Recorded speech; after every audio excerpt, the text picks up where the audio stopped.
നമുക്ക് old testament പരിശോധിച്ച് നോക്കാം. ഇവിടെ ഒരു ക്രിയേറ്റർ ഇല്ല, അവിടെ ഒരു ക്രിയേറ്റർ ഉണ്ട്. ആ ക്രിയേറ്റർ ദൈവം ആദിയിൽ ശൂന്യതയിൽ നിന്ന് ആകാശവും ഭൂമിയും സൃഷ്ടിച്ചു. അവ രൂപരഹിതമായിരുന്നു. ദൈവത്തിൻ്റെ ആത്മാവ് ജലോപരിതലത്തിന് മേൽ ചലിച്ചിരുന്നു. ആ ആത്മാവ് രൂപമില്ലാത്തതിന് രൂപം ഉണ്ടാക്കി കൊടുത്തു. അങ്ങനെയാണ് 7 ദിവസത്തെ പ്രപഞ്ച സൃഷ്ടി നടക്കുന്നത്. അപ്പോൾ ഈ ആഴ്ചയുടെ 7 ദിവസം എന്ന് പറയുന്ന ഇന്ന് നമ്മൾ കൊണ്ട് നടക്കുന്ന ഈ കോൺസെപ്റ്റ് അല്ലെങ്കിൽ ഈ ഘടന ഉൽപ്പത്തി പുസ്തകത്തിൻ്റെ ആദ്യത്തെ അധ്യായത്തിൽ നിന്നാണ്. അപ്പം ഇത് ഉൽപ്പത്തി പുസ്തകത്തിൽ തന്നെയാണോ എന്നോട് ചോദിച്ചാൽ അല്ല, അത് അതിനു മുൻപ് ഈ സുമേറിയൻ ഗിൽഗമേഷിൻ്റെ ഇതിലുണ്ട് എന്നാണ് ഞാൻ പലരോട് ചോദിച്ചപ്പോൾ എന്നോട് പറഞ്ഞ അവരുടെ ഐഡിയയിൽ അവർ ആ 7 കണ്ടെത്തിയിട്ടുണ്ട്. അവർ വർഷത്തിന് ദിവസങ്ങളൊക്കെ ഫിക്സ് ചെയ്തിട്ടുണ്ട്. അപ്പോൾ ഇതിൽ ഈ പ്രപഞ്ച സൃഷ്ടിയെ സംബന്ധിച്ച് പ്രപഞ്ച സൃഷ്ടി തന്നെത്താൻ ഡീക്കേ ആവൂ?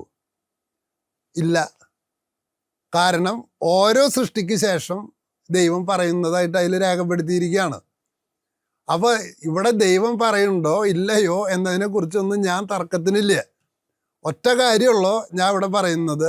ഒരു ഇൻഡിപെൻഡൻ്റ് ആയിട്ടുള്ള ഒരു കാഴ്ചക്കാരനെ പോലെ നോക്കിയിട്ട് ഞാൻ പഴയ നിയമത്തിൽ കാണുന്നത് ഇതാണ്.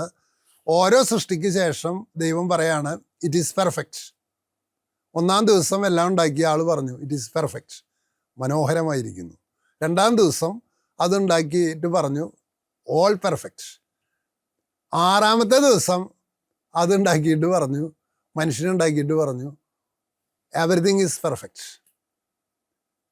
അപ്പോൾ ഈ മൊത്തം പ്രപഞ്ചത്തിൻ്റെ കുറിച്ചുള്ള ഓൾഡ് ടെസ്റ്റ്മെൻറ്റ് നൽകുന്ന കാഴ്ചപ്പാട് എന്ന് പറഞ്ഞാൽ അത് പെർഫെക്റ്റാണ്.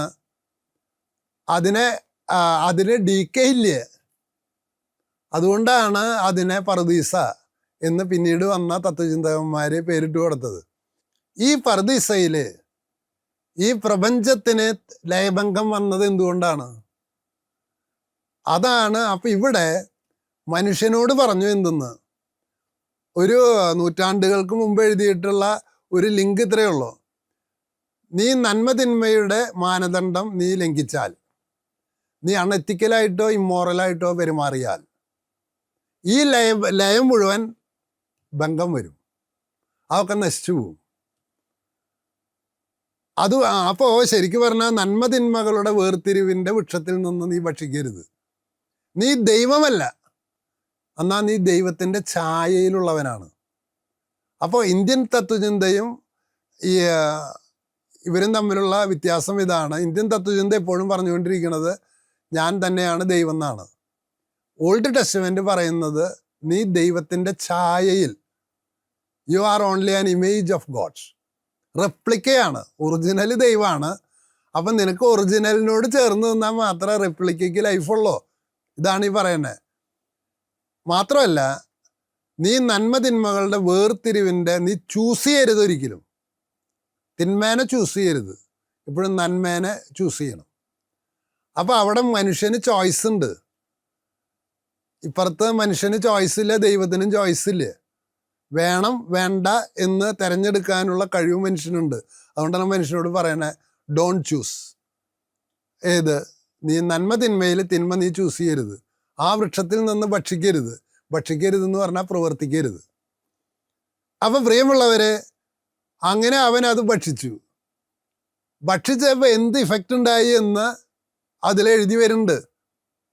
ഒന്ന്, മനുഷ്യന് നന്മ തിന്മകളുടെ വൃക്ഷത്തിൽ നിന്ന് ഭക്ഷിച്ചതോടുകൂടി ദൈവത്തെ കാണുമ്പോൾ ഭയമായി. സത്യം അന്വേഷിക്കാനായിട്ട് അവൻ ഓടി ഒളിച്ചു. അതാണ് ആദ്യം അതിൽ പറയുന്നത്. 2, അവൻ സഹോദരനെ കൊല്ലാൻ തുടങ്ങി. കായൻ ആബേലിനെ കൊല്ലാണ്. 3, ഏറ്റവും പ്രധാനപ്പെട്ട ഒരു പോയിന്റ് എന്താണെന്ന് വെച്ചാൽ ദൈവത്തോട് മനുഷ്യൻ പറയാൻ തുടങ്ങി, ഞാൻ ഈ തെറ്റ് ചെയ്യാൻ കാരണം എന്താണ്?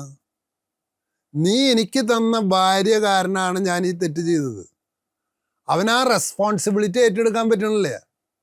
വാൽമീകി പറഞ്ഞില്ലേ, വാൽമീകി കാട്ടാളനായിരിക്കുമ്പോൾ പറഞ്ഞു, ഞാൻ ഇതെന്തുകൊണ്ടാണ് ആളുകളെ കൊന്നു തിന്നുന്നത്? എൻ്റെ ഭാര്യനും മക്കളെയും തീറ്റിപ്പോറ്റാനാണ്. അപ്പോൾ റെസ്പോൺസിബിലിറ്റി എൻ്റെ അല്ല ഇത്. അപ്പോഴാണ് സന്യാസി ചോദിക്കണേ, നീ പോയിട്ട് അവളോട് ചോദിച്ചു നോക്ക്. അവൾ പറഞ്ഞു, എനിക്ക് തിന്നാനേ പറ്റുള്ളൂ, അല്ലാണ്ട് റെസ്പോൺസിബിലിറ്റി ഏറ്റെടുക്കില്ലേ. പ്രിയമുള്ളവരെ, അന്ന് മുതൽ ഇന്ന് വരെ രാഷ്ട്രീയ നേതാക്കളായാലും കുടുംബത്തിലെ ഒരു അപ്പനായാലും പറയുന്നത് എന്താണ്? ഏതെങ്കിലും കാരണവശാൽ പരാജയം ഉണ്ടായാൽ ഉടൻ തന്നെ നമ്മൾ മറ്റുള്ളവരെ കുറ്റപ്പെടുത്താൻ തുടങ്ങും. ഭാര്യനെ കുറ്റപ്പെടുത്തും, മക്കളെ കുറ്റപ്പെടുത്തും, നാട്ടുകാരെ കുറ്റപ്പെടുത്തും. ഇപ്പോഴും നിങ്ങൾ കണ്ട അയോധ്യയിൽ കൊള്ളയുണ്ടായില്ലോ എന്ന് ചോദിച്ച ഉടൻ തന്നെ പറയാം, കോൺഗ്രസ്സുകാർ കട്ടില്ലേ. സ്വന്തം ഉത്തരവാദിത്തം ഏറ്റെടുക്കില്ല. അതാണ് ഏറ്റവും പ്രധാനപ്പെട്ട ഒരു പ്രശ്നമായിട്ട് ഈ ദൈവനിഷേധത്തിൻ്റെ പ്രശ്നമായിട്ട് അവിടെ അവതരിപ്പിക്കണേ. മാത്രമല്ല, ഇങ്ങനെ മുകളിലേക്ക് വരും തോറും അടുത്ത അധ്യായത്തിൽ പറയാണ്, മനുഷ്യന് വിയർപ്പിൻ്റെ അസുഖം തുടങ്ങി. എന്താണ് വിയർപ്പിൻ്റെ അസുഖം? അവന് അധ്വാനം എന്ന് പറയുന്നത് ഭാരമായി തുടങ്ങി. ആണ് വിയർപ്പിൻ്റെ അസുഖം. നിങ്ങൾക്ക് വിയർപ്പിൻ്റെ അസുഖം ഉണ്ട്. പഠിച്ചു വരും തോറും വിയർപ്പിൻ്റെ അസുഖം കൂടും. കൈക്കോട്ട് കളയ്ക്കുക അല്ലെങ്കിൽ അതുപോലത്തെ പണിയെടുക്കുക എന്ന് പറഞ്ഞു കഴിഞ്ഞാൽ ഭയങ്കര അസുഖമല്ലേ. അത് ബൈബിളിൽ കൃത്യമായിട്ട് എഴുതണം, നിനക്ക് നെറ്റിയിലെ വിയർപ്പ് കൊണ്ട് നീ ഭക്ഷിക്കും. ഈ പ്രകൃതി നിനക്കായി കല്ലും മുള്ളും ഉൽപ്പാദിപ്പിക്കും.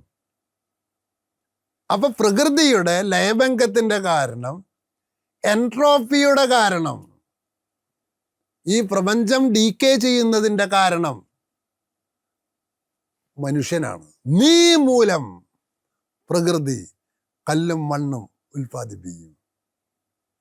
അപ്പൊ പഴയ നിയമത്തിന് ഋഗ്വേദത്തിലെ കോസ്മിക് കാഴ്ചപ്പാടും പഴയ നിയമത്തിലെ കാഴ്ചപ്പാടും തമ്മിലുള്ള ഏറ്റവും വലിയ വ്യത്യാസം എന്താണെന്ന് ചോദിച്ചാൽ, പഴയ നിയമത്തിൽ ഈ പ്രപഞ്ചത്തിൻ്റെ ഋതത്തിനുള്ള പ്രശ്നത്തിൻ്റെ കാരണക്കാരനായിട്ട് ചൂണ്ടിക്കാണിക്കുന്നതും മനുഷ്യനെയാണ്. അതായത് എന്തുകൊണ്ട് പ്രളയമുണ്ടായി?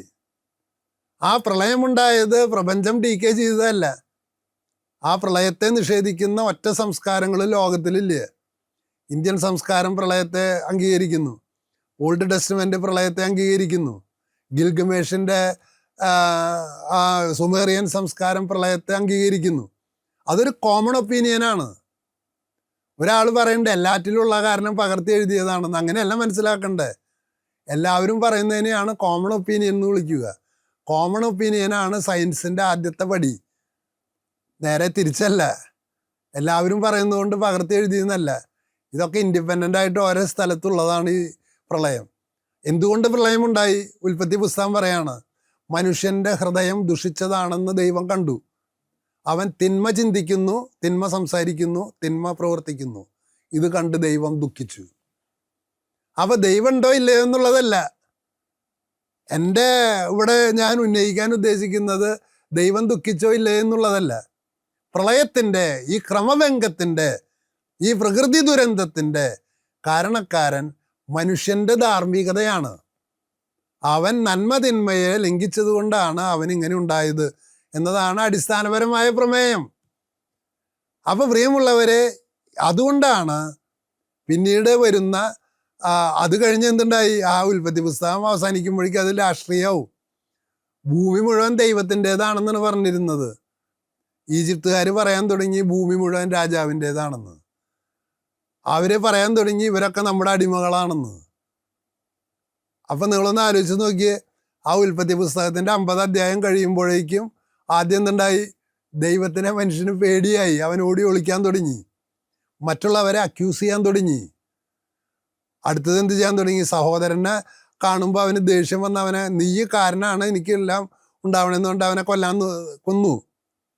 അത് കഴിഞ്ഞ് എന്തുണ്ടായി? അവൻ പ്രസവിക്കുക എന്ന് പറഞ്ഞാൽ പ്രകൃതി മനുഷ്യന് തന്നിട്ടുള്ള ഏറ്റവും വലിയ ദാനമാണ് മെൻസ്ട്രേഷൻ. ആ മെൻസ്ട്രേഷൻ ഇല്ലെങ്കിൽ മനുഷ്യനില്ലേ. അപ്പം അത് ഇന്ന് മെൻസ്ട്രേഷനെ അപ്പുറത്ത് എന്താ പറയണത്? ശാപാണെന്ന്. അപ്പം മെൻസ്ട്രേഷൻ ശാപമായിട്ട് തോന്നാൻ തുടങ്ങിയതിൻ്റെ കാരണം ഈ പുരുഷന്മാർ, അതിൽ വേറൊരു വാചകതാണ്, പുരുഷൻ സ്ത്രീയെ അടിമയാക്കും, സ്ത്രീ അടിമയാക്കുന്ന പുരുഷന്മാരെ കാമിക്കും. അപ്പോൾ ചിലരിത് പറയണ ദൈവം നൽകിയ ശാപമാണെന്നാണ്. അതിനങ്ങനെയല്ല വായിക്കണ്ടേ. ധാർമ്മികതയെ തട്ടിത്തെറിച്ച് കളഞ്ഞാൽ ശരി തെറ്റിനെ നിങ്ങൾ സ്വന്തമാക്കിയാൽ, നിനക്ക് ഇഷ്ടമുള്ളോണം ചെയ്യാൻ നീ ആരംഭിച്ചാൽ, നീ തന്നെ സ്വയം ദൈവമായാൽ എന്ത് സംഭവിക്കും? നിനക്ക് പ്രസവം വേദനയാവും, നീ മറ്റുള്ളവരെ അടിമയാവും, നീ ഭാര്യേനെ അടിമയാക്കും. ഈ മെൻസ്ട്രേഷൻ, പ്രസവം എന്നൊക്കെ പറഞ്ഞാൽ വലിയ ഭാരമാണെന്ന് പറയും. അതല്ലേ, കാമിക്കും നീ, പക്ഷെ പ്രസവിക്കാൻ തയ്യാറാവില്ലേ? ഇന്നും അന്നും ഇന്നും ഒക്കെ സ്ത്രീയുടെ പ്രശ്നം എന്താ? പുരുഷൻ അടിമയാക്കുന്നു ഒരു ഭാഗത്ത്, മറിച്ച് സ്ത്രീ പുരുഷനെ കാമിക്കുന്നു, പക്ഷെ പ്രസവിക്കാൻ അവള് തയ്യാറല്ല. കാരണം ഇവൻ അവളെ അടിമയാക്കിക്കൊണ്ടിരിക്കുകയാണ്. അപ്പോൾ ഇതാണ് ഇന്ന് കാണുന്ന പ്രശ്നമാണ് അവിടെ എഴുതി വെച്ചിട്ടുള്ളത്. അതിന് യാഗങ്ങളും പൂജകളും എല്ലാം അർപ്പിക്കേണ്ടത്. അതിനെ ഡെവലപ്പ് ചെയ്തിട്ടാണ് പഴയ നിയമ പ്രവാചകന്മാർ പറഞ്ഞത്, നിങ്ങൾ വസ്ത്രം കീറിയിട്ട് കാര്യമില്ല, നിങ്ങൾ ബലികൾ അർപ്പിച്ചിട്ട് കാര്യമില്ല. വസ്ത്രമല്ല കീറേണ്ടത്, ഹൃദയമാണ് കീറേണ്ടത്. നിങ്ങൾക്ക് മാനസാന്തരപ്പെടുവിൻ, നിങ്ങളുടെ തെറ്റുതിരുത്തുവിൻ. You are responsible. അതുകൊണ്ടാണ് പഴയ നിയമത്തിനെ ബേസ് ചെയ്ത് ഡെവലപ്പ് ചെയ്ത് വന്ന ആളുകൾ പറയണേ ഞാൻ പാപിയാണെന്ന്. നിങ്ങൾ ദാവീദിൻ്റെ സങ്കീർത്തനത്തിൽ 51-ാം സങ്കീർത്തനം വായിച്ചാൽ അതിൽ മുഴുവൻ ഇതാ കിടക്കണത്. എന്ത്? ജനനം മുതൽ, അമ്മയുടെ ഉദരത്തിൽ ഉരുവായ നിമിഷം മുതലേ ഞാൻ പാപിയാണ്. ചില ആളുകൾ പറയുന്നത് ഇത് പൗലോസ്ലിയ കണ്ടുപിടിച്ചതാണെന്നാണ്. ഇവരുടെ ഐഡിയ അതാണ്. കാരണം യഹൂദൻ്റെ ഒരു ഐഡിയ ആണത്. അമ്മയുടെ ഉദരത്തിൽ ഉരുവായ നിമിഷം മുതൽ, ജനനം മുതലേ ഞാൻ പാപിയാണ് എന്ന് വെച്ചാൽ ഈ പ്രപഞ്ചത്തിൻ്റെയും കുടുംബത്തിൻ്റെയും സമൂഹത്തിൻ്റെയും രാഷ്ട്രത്തിൻ്റെയും തകർച്ചയുടെ ഉത്തരവാദി എൻ്റെ പിഴ, എൻ്റെ പിഴ, എൻ്റെ പിഴ എന്ന് പറയാണ് ഇവര്. ഇപ്പുറത്ത് നമ്മളെന്താ പറയണത്? ഇതിന് നമുക്ക് ഉത്തരവാദിത്വമൊന്നുമില്ല, ഇതൊക്കെ തന്നെത്താൻ ഉണ്ടാവണതാണ്. അതുകൊണ്ട് നമ്മൾ മാറ്റം വരുത്തണ്ട. ഈ പ്രപഞ്ചത്തിൻ്റെ ലയമംഗത്തിനെ മാറ്റാനായിട്ട് നമ്മൾ കുറേ സൂക്തങ്ങളും ഇതുകളൊക്കെ പറഞ്ഞു കഴിഞ്ഞാൽ ഈ ക്രമം തന്നെത്താൻ വരുമെന്ന് ആർഗ്യൂ ചെയ്തിരിക്കുന്ന ഒരു ഭാഗം. ഏത് ശരി ഏത് തെറ്റാണ് എന്ന് ഞാൻ പറയുന്നില്ല. പക്ഷേ എങ്കിലും ഋഗ്വേദത്തിൽ നിന്ന് ചില കാര്യങ്ങൾ പഠിക്കാനുണ്ട് എന്ന് തന്നെയാണ് ഞാൻ പറയുന്നത്. അത് ഈ എപ്പിസോഡിൽ ഞാൻ അവതരിപ്പിക്കുന്നില്ല. ഞാൻ ഇത് രണ്ടിൻ്റെയും നേരെ ഓപ്പോസിറ്റാണ് ഡയറക്ഷൻ എന്ന് കാണിക്കാൻ വേണ്ടി മാത്രമാണ് ഈ എപ്പിസോഡ് ചെയ്തത്. ചിലർ പറയുന്നുണ്ട് ഈ പഴയ നിയമത്തിൽ 1-2 അധ്യായത്തിൽ എന്ത് പറയുന്നുണ്ട്? നീ പോയി കീഴടക്കി കൊള്ളയടിച്ച് അവിടുത്തെ പെണ്ണുങ്ങളെയും കന്നുകാലികളെയും ഒക്കെ കൊണ്ടുവന്ന് പങ്കുവയ്ക്കാൻ. പ്രിയമുള്ളവരെ, ഋഗ്വേദത്തിൻ്റെ 2 തൊട്ട് 7 വരെയുള്ള അധ്യായങ്ങളിലെ പ്രധാന പ്രമേയം ഇതാണ്. ഈ മണ്ഡലങ്ങളിൽ നിന്ന് 1-2 പേജ് എടുത്തിട്ട് ഇപ്പുറത്ത് വെച്ചാൽ പഴയ നിയമം കിട്ടും.